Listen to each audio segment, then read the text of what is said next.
Friends, welcome to Rahi சமையல். ராஹி சமையலில் இன்றைக்கி லன்ச்சு, ஆஃபீஸ்க்கு லன்ச்சும் ஸ்கூலுக்கு வந்து குழந்தைக்கு லன்ச் பாக்ஸ் கட்டுறதுக்கும் அதோட ப்ரிப்ரேஷன் பார்க்கலாம் வாங்க. அதுக்கு வந்து நான் வந்து கொத்தவரங்காய் பொரியலும் முட்டை குழம்பும் வைக்க போகிறேன். கொத்தவரங்காய் பொரியல் வந்து செய்கிறதுக்காக கொத்தவரங்காய் நல்லா ஃபைனாக சாப் பண்ணி எடுத்துகிட்டு தண்ணியில் வந்து சுடு தண்ணியில் போட்டு கொத்தவரங்காய் நல்லா ஒரு கொதிக்க வச்சுட்டு உப்பு போட்டுக்கணும். போட்டு நல்லா ஸ்ட்ரெயின் பண்ணி வடிகட்டி வச்சுக்கணும். அதுக்கப்புறம் கொத்தவரங்காய் பொரியல் செய்கிறதுக்காக கடுகு, அப்புறமா வந்து கடலப்பருப்பு, பூண்டு இது 3 மட்டும் போட்டுட்டு நல்லா நம்ம வந்து கொஞ்சம் ஃப்ரை பண்ணி எடுத்துக்கிட்டு ஒரு வெங்காயம் போட்டுக்கணும், அவ்வளோதான். அப்புறம் முட்டை குழம்பு செய்கிறதுக்காக கடுகு, சீரகம் எடுத்திருக்கேன். சீரகம் நல்லா கொஞ்சம் ஃப்ரை ஆன பிறகு நம்ம வந்து வெங்காயத்தை ஆட் பண்ணிக்கணும். இதில் ஒரு வெங்காயமும் இதில் ஒரு 4-5 வெங்காயமும் ஆட் பண்ணியிருக்கேன். முட்டை வந்து ஒரு 5 முட்டை கிட்ட எடுத்திருக்கேன். இப்போ எல்லாமே போட்டு நல்லா வந்து இந்த 2 பக்கமும் நம்ம வந்து நல்லா அந்த வெங்காயம் வந்து கோல்டன் ப்ரௌன் கலரில் வர வரைக்கும் ஃப்ரை பண்ணிவிட்டு இஞ்சி பூண்டு பேஸ்ட் வந்து கொத்தவரங்காய் பொரியலுக்கு மட்டும் ஆட் பண்ணணும். இது ஆட் பண்ணிவிட்டு நல்லா அந்த வெங்காயம் வந்து நல்லா ரோஸ்ட் ஆகிற வரைக்கும் இஞ்சி பூண்டு பேஸ்ட்டோட வதக்கிட்டு இப்போ வந்து மிளகாத்தூள், தனியாத்தூள், கொஞ்சோண்டு மஞ்சத்தூள், இது 3 தான் ஆட் பண்ணிக்கிறேன். கொஞ்சம் சீரகத்தூள் ஆட் பண்ணிக்கலாம். இதை ஆட் பண்ணிட்ட பிறகு நான் அந்த அந்த பச்சை வாசம் போகிற வரைக்கும் வந்து மிளகாத்தூள் நல்லா கொஞ்சம் வதக்கி விட்டுடணும் கொத்தவரங்காய் பொரியலுக்காக. அப்புறம் நம்ம ஸ்ட்ரெயின் பண்ணி வச்சுருக்கோம் இல்லையா கொத்தவரங்காய், அது வந்து எடுத்து நம்ம வந்து அப்படியே போட்டு சிம்மில் போட்டு ஒரு 5 மினிட்ஸ் கிட்ட நம்ம விட்டுறணும். விட்ட பிறகு நம்ம உப்பு போட்டு தேவையான அளவு நம்ம வந்து கலக்கி விடணும். இப்போ வந்து இந்த சைடு வந்து முட்டை பொரியல் செய்கிறதுக்காக முட்டை குழம்பு செய்கிறதுக்காக வெங்காயம் போட்டிருந்தேன். அதில் கொஞ்சம் உப்பு போட்டுக்கிறேன், கொஞ்சம் சீக்கிரமாக வதங்கணுன்றதுக்காக. அப்புறமா முட்டை அவிக்கிறதுக்கு போட்டாச்சு. இப்போ வெங்காயம் நல்லா வதங்கிட்டுருக்கு.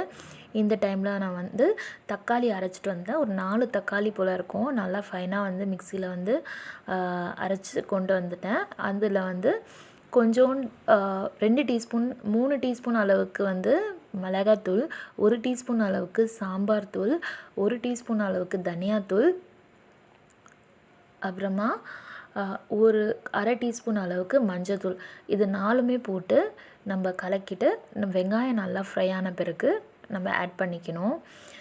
ஆட் பண்ணி அதுவுமே ஒரு கொஞ்சம் நல்லா மிக்ஸ் ஆகி ஒரு கொதி வந்த பிறகு புளி தண்ணி, இந்த புளி தண்ணியை நம்ம வந்து கரைச்சி வச்சுருக்க புளி தண்ணியை அதில் வந்து ஆட் பண்ணிக்கணும்.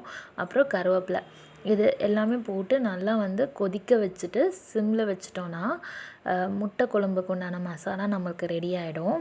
இப்போ வந்து ஒரு சைடு கொத்தவரங்காய்க்கு கருவேப்பிலை போட்டுக்கிட்டேன், முட்டை குழம்புக்கும் கருவேப்பிலை போட்டுட்டேன். அதுக்கப்புறமா 2த்துக்குமே வந்து தேங்காய் வந்து கொத்தவரங்காய் பொரியலுக்காக தேங்காய் வந்து இந்த மாதிரி துருவி போடணும். நான் வந்து நல்லா மிக்சியில் அரைச்சிட்டு அது வந்து தூளாக இருக்கும் இல்லையா தேங்காய், அதை வந்து நான் வந்து 1 டீஸ்பூன் அளவுக்கு இதில் ஆட் பண்ணிவிட்டு அதுக்கப்புறமா கொஞ்சம் தண்ணி ஆட் பண்ணி இன்னும் கொஞ்சம் ஃபைனாக வந்து தேங்காவை வந்து அரைச்சி குழம்புல ஆட் பண்ணிக்கிட்டேன். இப்போ வந்து 2மே முடிஞ்சிடுச்சு. தேங்காய் போட்ட பிறகு ஒரு 5 மினிட்ஸ்க்கு அப்புறம் வந்து கொத்தவரங்காய் பொரியல் நம்ம வந்து இறக்கிடணும். தேங்காய் போட்ட பிறகு நம்ம ரொம்ப நேரம் வந்து அது வந்து அடுப்பில் இருந்துச்சுன்னா அந்த டேஸ்ட் மாறிடும். ஸோ தேங்காய் போட்டு 2 நிமிஷத்துக்கு அப்புறம் கொத்தவரங்காய் இறக்கியாச்சு. இந்த சைடு முட்டை குழம்பு வந்து குழம்பு நல்லா கொதித்து எண்ணெய் பிரிஞ்சு வந்த பிறகு நான் முட்டையை ஆட் பண்ணிட்டேன். முட்டையை வந்து ஒரு 4 பக்கமாக கொஞ்சோண்டு கீறி விட்டு ஆட் பண்ணியாச்சு. இப்போ வந்து முட்டை குழம்பு ரெடி ஆகிடுச்சு.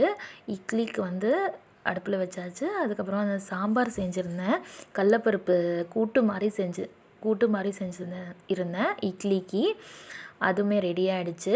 கொத்தவரங்காய் பொரியல் இந்த சைடு ரெடி ஆகிடுச்சு. அப்புறமா ஒரு சைடு இட்லி, ஒரு சைடு வந்து சாப்பாடு ரெடி ஆகிட்டுருக்கு. அதுக்கப்புறமா ஜூஸ், ஸ்நாக்ஸ்க்கு வந்து மலாம்பழம் ஜூஸ் வந்து போட்டிருந்தேன், அதுவுமே ரெடி ஆகிடுச்சு.